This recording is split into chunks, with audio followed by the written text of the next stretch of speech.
Morocco কোচের দাবি handball হয়েছিল, রেফারির সিদ্ধান্ত কি সঠিক? আবারও রেফারির কাছে হেরে বিশ্বকাপ থেকে বিদায় নিল আরেক মুসলিম দেশ মরক্কো। এবারে বিশ্বকাপেও মরক্কোর পথ চলা শেষ হলো সেই ফ্রান্সের সামনে পড়েই।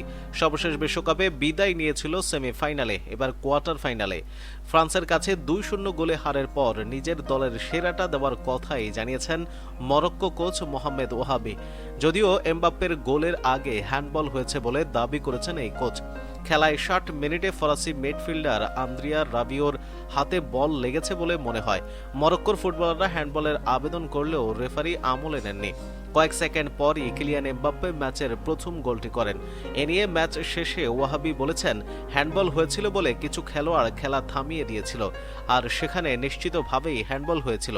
আমি জানি না সেটার বাঁশির বাজানো উচিত ছিল কিনা, আমার কোনো ধারণা নেই। শেষ পর্যন্ত এমবাপ্পের ব্যক্তিগত প্রচেষ্টা থেকে গোলটি হয়। রেফারির সিদ্ধান্ত কি সঠিক? রেফারিং বিশ্লেষক হুয়ান গুজম্যানের মতে মাঠের রেফারির সিদ্ধান্তই সঠিক। তিনি এর পেছনে দুটি কারণের কথা বলেছেন। প্রথমত, হ্যান্ডবলটি অনিচ্ছাকৃত ছিল এবং গোলের সঙ্গে এর কোনো সরাসরি সংযোগ ছিল না। দ্বিতীয়ত, বলের দখল ফ্রান্সের কাছে ছিল না। এবারে বিশ্বকাপে ফ্রান্সের একক আধিপত্য চলছে। ফ্রান্স মরক্কো ম্যাচের কোনো পর্যায়ে মনে হয়নি ফ্রান্স হারতে পারে, গোল খেতে পারে, এমনও মনে হয়নি পুরো ম্যাচে। পুরো বিশ্বকাপে এমন দাপুটে ভাবেই খেলেছে ফ্রান্স। ফ্রান্সের কাছে হেরে তাই দলটির প্রশংসা করেছেন মরক্কো কোচ। ফ্রান্স সত্যিই একটি দুর্দান্ত দল। আমরা এমন একটি দলের বিরুদ্ধে খেলেছিলাম যারা গত দুটি বিশ্বকাপের ফাইনালে খেলেছে। তাদের এই দলে এখন যে প্রতিভা আছে তা আগেও ছিল না।